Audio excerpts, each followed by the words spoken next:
Hi sweeties, how are you doing? Welcome to Naya Sim. If this is your first time of coming across this channel, sweetheart, kindly smash the subscribe button, turn on the notification so you get notified each time I upload, and please give this video a thumb up. I appreciate you all so much, and I want to say a very big shout out to every one of you for all the support, all the love you all give me here. Thank you all so much. So today we're talking something really very important, and I cannot wait to roll this video because the conversation is quite very deep.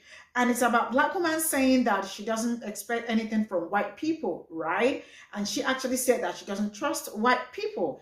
And they always call Black people like aggressive whenever we try to express our feelings. And that doesn't really make sense. I don't know how you call people aggressive when you don't even want to know why they act or do what, like behave the way they behave or something. But I don't see anything about expressing yourself being aggressive. It's just the fact that you all do not want to understand and know why people are acting the way they are acting when they are with you. All right, save this to the screen. Let me roll this clip. We'll come back to talk about it, and I absolutely want to read all your comments because this discussion is quite very deep and you absolutely will like it. So let me roll the. I was born in 1950. You know what I expect of white women? Not a damn thing. Nothing. I expect nothing of you because you have never given me anything. I can't trust you.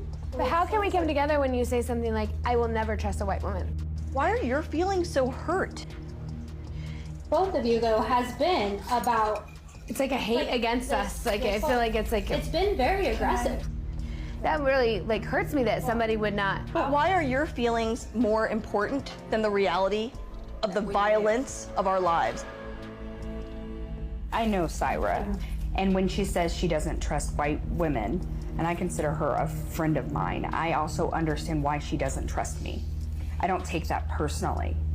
But to say you're your friend, but she doesn't trust you is also a hard thing for me to accept the same. Why on earth is it about you? You don't have to look at my color of my skin saying I'm white to not trust me. Why don't you look past that I'm white and say she's a good person? Because her entire life, we've never given her a reason to trust us. We're trying to tell you what it's like. We are trying to tell you, and the first thing that a lot of you at this table have done has been this.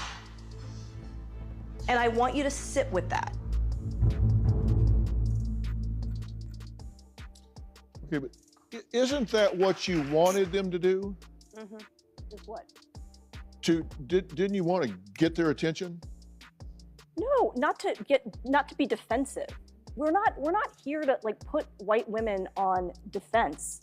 Our whole goal is to get white women to acknowledge their privilege, to acknowledge it so you can actually start deconstructing the ways that have racially informed you. You're shoveling stuff down people's throat about how you want them to feel a certain way because you're selling a book. Let me just say something here. Yes, ma'am. Have you seen the pyramid That of white dinner was supremacy? horrible, and Have you people seen the paid to go pyramid there? of white supremacy? No, Have I you seen haven't. that? I don't look Go at look race. it up on Google. Okay. What is on the bottom of that pyramid is indifferent. So if we can get white women to stop being indifferent about other people's pain and suffering, you know, we're all here. And I'll tell you, these people, we're killing the earth, okay? Who's shooting up white kids in schools? What kids are being shot up in their schools pretty much? All right, so this video, there is more to this video, but I am going to leave the link in the comment section so you all can go there to watch the entire video. The whole conversation is really mind-blowing and all that. And the fact that they keep denying their white privilege is something I don't understand. They always ask why you don't trust me instead of them asking, how can I do better? Because that is what I feel, because you can't keep saying, you know already they don't trust you because of so many things surrounding the whole thing. Systemic racism, like, you know, it's not new, but then always asking why you don't trust me or making it look like we are shoving the whole thing down there. No, we are not, but we are trying to let you all understand how we feel. And each time Black people trying to express themselves, they always start them aggressive instead of them knowing what exactly, trying to understand what the Black people are saying. I mean, their feelings are always hurt. You know what? Sister, go to the screen. Let me roll the stitches. Then we'll come back to talk about it. And I absolutely want to read your comments. So let me know what you all think. So straight up, let's get into the stitches. It's been very aggressive. That really hurts me that somebody would not. I've already filmed this like 3 times. Go and watch that video and then come back and maybe I can gather my thoughts. These white women are very triggered and don't understand why these minorities don't trust white people. They can't fathom, they can't rub their 2 brain cells together and understand where these individuals are coming from. They just can't do it. One of them also just keeps bringing it back to her because she is the center of attention, okay? She is the white woman in the room and she gets all of the attention. This is what's wrong with society, for real. Like, just stop talking. Nobody cares what you have to say. Just stop. Which is right now, being nice hasn't ended racism. Thank you. Love Dr. Phil, loved him since I was a kid. But does anybody see it wrong that you have 2 people for authors of a book and then everybody else in that panel sitting at that table was white with the same narrative other than maybe one that I saw in that little clip? At any point are we going to get tired of the narrative of Black women always being cornered about something that's just honestly true? In this day and age, feminists, they don't gear themselves towards us. Why is it still a higher death rate for Black women when it comes to pregnancy? Like, there's certain things that you guys just cannot sit here and continuously be oblivious about. And being ignorant and oblivious to it does make you racist, because if you are not fighting against it, you are for it, period. There's no in between. That's like watching somebody get beat on the street, and because you're not beating them, you don't say nothing. You're literally participating. Know what I expect of white women? Not a damn thing. Hi, so I'm making this video for educational purposes. I don't want to apply any hate or shame to the people I'm addressing in this video, white women. I just collectively want us all to do better in the future. So this video is only a few snippets of the program that's going to be released probably in the next few months here on Dr. Phil. And the snippets alone are a really hard watch. The first thing I want to say, and one of, I think, the most important takeaways from this video, is that us as white women, our feelings are never going to be more important than the lived experiences of people of color.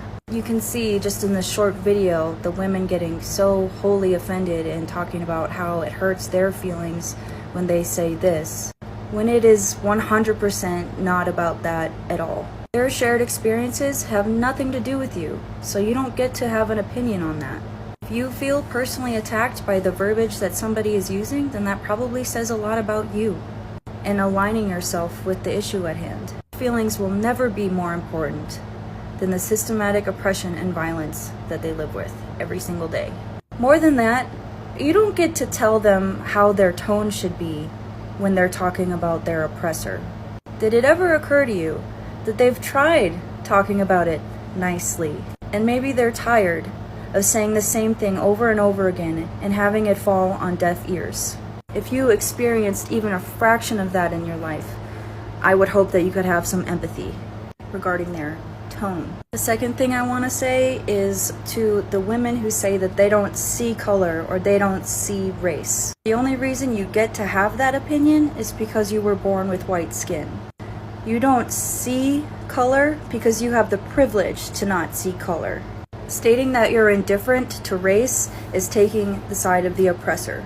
Not acknowledging the problem is never going to fix the problem.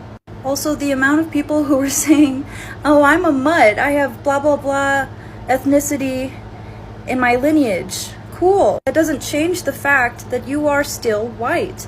The amount of people in 2023 who don't understand the difference between race and ethnicity is alarming, bro. It's scary. You still get white privilege if your distant relatives are from Italy. I don't understand why that's such a hard concept to grasp. You will never understand the things that people of color have endured, and not acknowledging it makes you 100% a part of the problem. One really important thing that Regina Jackson says is that she just wants white women to stop being indifferent to the suffering of others. And I think that says it all. Care more, do more. And when they tell you to shut up and listen, listen. I was born in 1950. You know what I expect of white women? Not a damn. So, like, coming from a place like Florida, like, we all hang together, especially, like, because Florida is really known for, like, a partying place. Like, it really is. So, it's Hispanics hang together, black people hang together, white people hang together. And when we do, we be so lit. We have an amazing time together. Like, people who try to push these crazy-ass narratives, like, about everything, it be, like, the older generation. Stuff like... it's not no crazy narrative because we're understanding. We could talk about historic times. We could talk about true history, real history, without people saying, oh, it wasn't me who did it. Oh, this and that. But all we really talk about is how we really going to change. Being defensive is a horrible, horrible trait to have.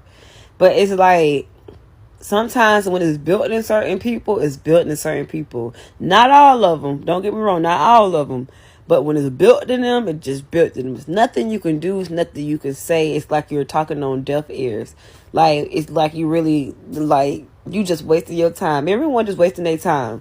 That's why I say it's important to set yourself at a high vibration and don't indulge into that bull crap, because you will find yourself in that situation, rise above it, and keep going and do people right. I don't care what kind of stories you know how to hurt.